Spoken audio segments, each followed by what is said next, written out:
We are right in the middle of the Spree, actually in Berlin, and we are in a pedaling boat, enjoying a sunny day out. To my left there is a plane that just landed on the river. Maybe you can see it on the camera.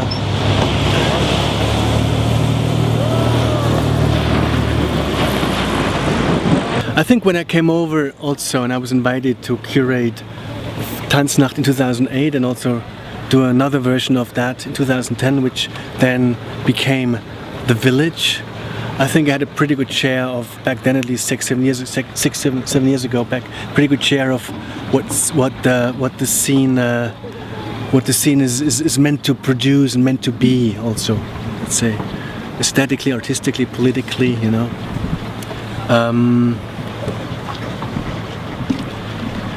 So with The Village, what was important for me is, and I like this title of your program, measuring the temperature of the scene.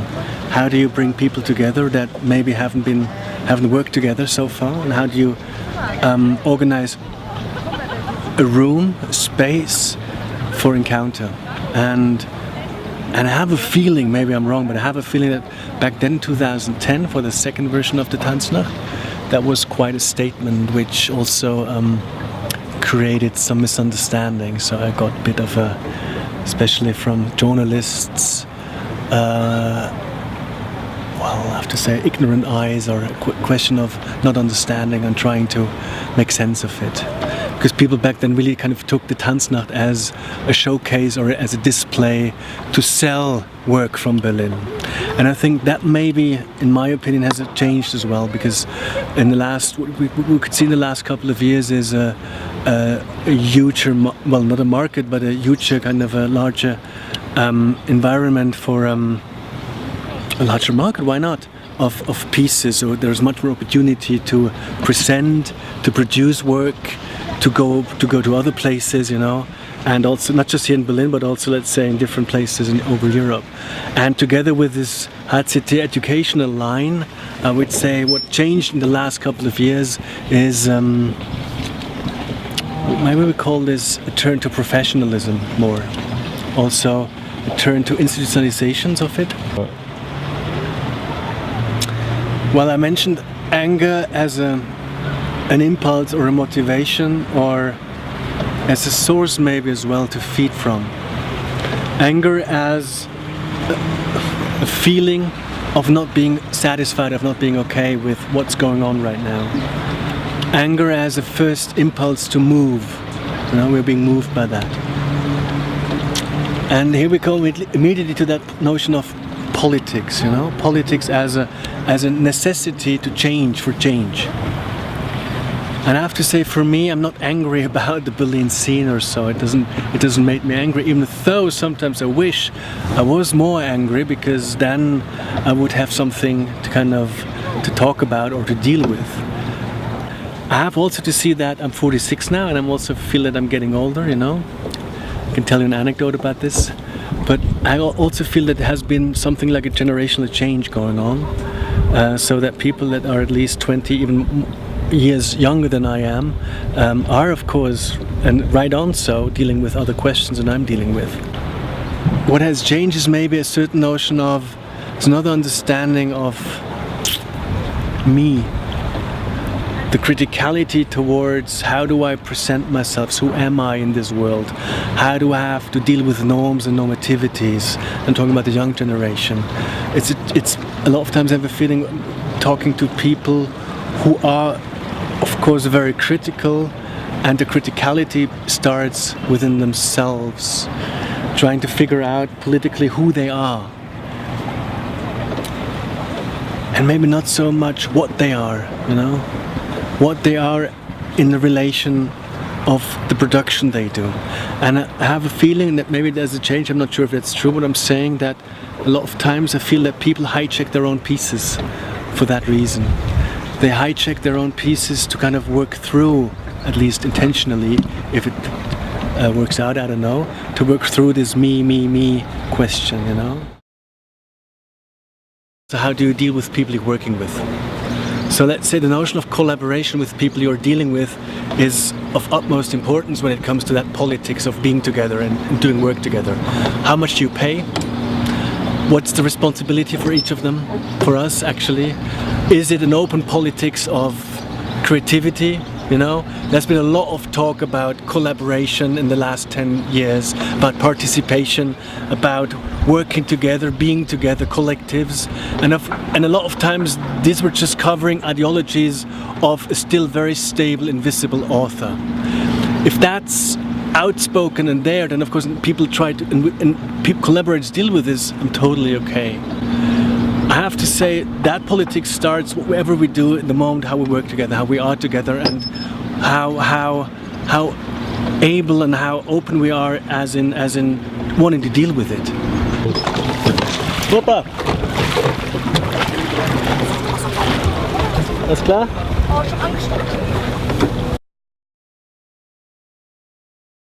Yeah, I have so many things I have not in common with a lot of people from the dance scene, even less in common than with the most random person I've never met in the streets, of course. So, do we need a necessity? Of course, then we speak about the political group, which turns easily into policy. So we have to do something for the scene in our favor in order to promote the so-called scene we all are working in, which is not so interesting, as you said before. Coming together, what does it mean? Does it not mean that we try to talk to each other, that we try to stay tuned? First of all, show that we are interested in the other as we meet, you know? What does it mean to have a clear conversation, or a conversation that is mutual, agreed upon as being interesting, you know? And I'm from the standpoint, every time we talk, there's always the potential and the danger that we're going to breach a zone, a comfort zone, you know? And maybe I'm a bad example because some people think I'm a very kind of, what's the word?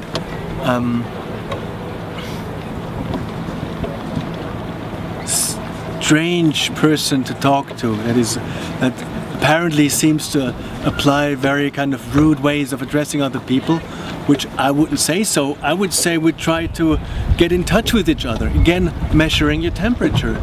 But in order to do so, if you measure your temperature, you have to take this thermometer and put it at in your body. So of course you have to pierce through and crack through the other's bubble. Mama! Look at this. Fishing here. Also allowing, let's say in our dance scene, that if pieces don't work out, let's again and again and again try to talk and encounter and meet. You know? How often have you seen, my dear friend, that pieces don't work out and then you are rather kind of cautious about talking if it's not a good friend, close friend of yours? I would say we should do the opposite. We should never stop addressing other people. We should never stop, because this is what means cherishing a work. That we go and talk up, especially if we see a piece is problematic. Not because we think we're better, or we can do better, or our work is superior. No, because there is something we share, and here we come together. It's the interest of creating worlds. I think this is what theatre is about. And that's something I keep saying. We create worlds. And what does it mean to create a world, and based on what? What is the foundation you need? And I think that is maybe the interest I would share with my co-makers in this, you know? How do you create your world? What does it mean to do that? What I see a lot of times in Berlin is that a piece of work becomes the manifestation of a political conviction. So what we see is a materialization of a preconceived thought that already knows to whom it is catering, what it wants to produce, and it's a very safe space. Rather than looking at the open slots of a piece of work, which actually I don't know so much about what it's producing. And why not also trusting the audience and that community, if you like, of theatre, that you produce something and actually you had a blind spot before, and then all of a sudden in the talk, also in the reviews by the journalist, also in the feedback you get from anyone, you understand all of a sudden what you were doing, you know? So if a piece already, it doesn't matter if it's a good cause or a bad cause, you know? If a piece is a proof for a political, again, ideology, I have doubts if I'm interested in that. But more importantly, we need the understanding of freedom to do something with it, an active understanding, to produce, to do something with that freedom, and maybe there comes the notion of responsibility with it. And I think this is what also we as citizens, some of us at least, forget. I have a feeling that within the dance scene, there's a lot of discourse produced, actually on papers, and there's a lot catering to that production of discourse, texts, blogs. And yet, there is sometimes a lack for me, or let's put it the other way around, a desire for me to talk more about what is it you did to go through the decision-making process of the artist. Why did you decide for that scene? Why did you decide for that part of the work? Why this movement here? Why that costume there, for example, to be very kind of simple now. And as long as we do not kind of engage in that kind of talk, and how in methodologies, and now of course our initiatives here, how do we work and stuff. If we do not engage in this, then we are not responsible in the way how we consider our working process. The responsibility starts exactly there, that we have to talk about it and open it up and try to find ways of not defending, of not justifying, but to create a discourse, an aesthetic discourse. And this is the other thing I'm a bit missing. There is no aesthetic discourse, or not in that, or not to such an extent that I would think of. This is highly political, you know. I'm not just talking about resistance and Rancière, who is trying to reintroduce that understanding of aesthetics and philosophy. I'm talking about the way also that this is the politics we can create. If we don't take it seriously, then there will be a lot of other people trying to disarm us and conquering, hijacking this discourse for their purposes. And there we speak about how do we get money, based on what? But not on a political kind of notion that we say we are precarious and we deserve money. No, we also have to speak about the work we do. And we all know there are works we are more interested in, or some and others are less interested in. And it's not a question of majority, not at all. So it's not a question of minority, of liking or not liking. It's a question of how to produce a discourse of that work, and also to go with controversies, you know? So if the scene is something of harmony, homogeneity, I would say this is not my scene. If the scene is something where we openly have an antagonistic, pluralistic talk, and we don't stop because we're not finished and we're not done with it, then I would say this is my scene.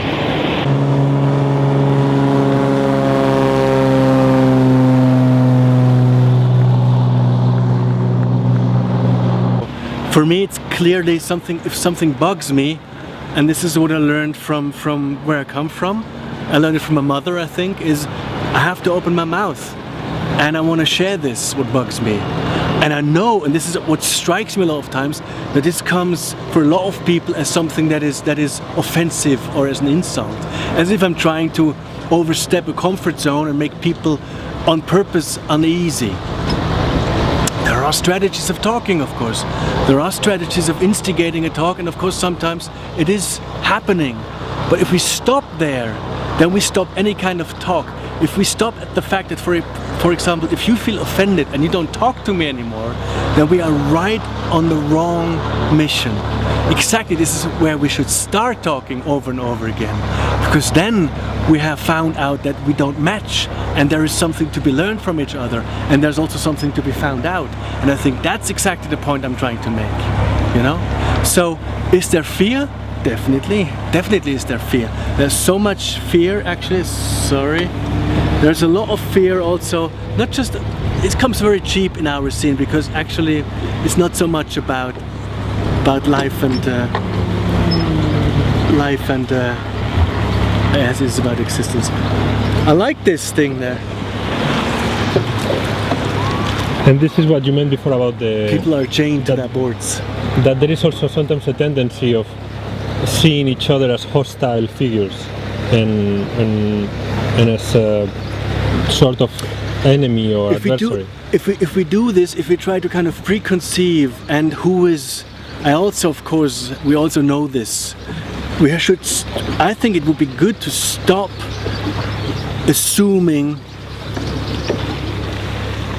any kind of position when we talk to the other. And I know we have to do it. So let's look at it and then maybe give this another try and another go. That would be exactly what I would be thinking of an agonistic discourse. So telling you, I think this is how I see you. That's the position you're on. This is what you're interested in. And then the other could say, not true, or it is. Of course, now we can speak about the politics of discourse, that when I do this, this is already offensive, because how dare you putting me into a place? And I say, how else would I do it? It's a proposal of how to start coming together. I have to start coming together, and by that, of course, I have a certain kind of presupposition. If I stop there, that's offensive. You know? If I stop there when people kind of go like any kind of assumption that this was hostile or so on and so forth, then I would say I'm losing my interest. When I feel offended by someone, the first thing I'm asking myself, why am I offended? Was there something maybe that person hit? I don't know. A secret spot? I don't know. And maybe that person is overwhelmed by something. Okay, let's carry on in the way how we try to rationally trying to solve what we're dealing with here. You know, if we use being offended or being insulted as an excuse, I would say that's not good enough. We're good as we are. Not trying to say we could be better or worse, or we're not good enough. No, in either sense, first, I'm okay. I don't know, but of course, then again, who can say that always? Without being arrogant. And I think it's not about being arrogant. Arrogance would come with a feeling of superiority. No, but just saying, accepting as it is first, and then trying to look at it again. And if you have done this work, then we can kind of also further engage in it.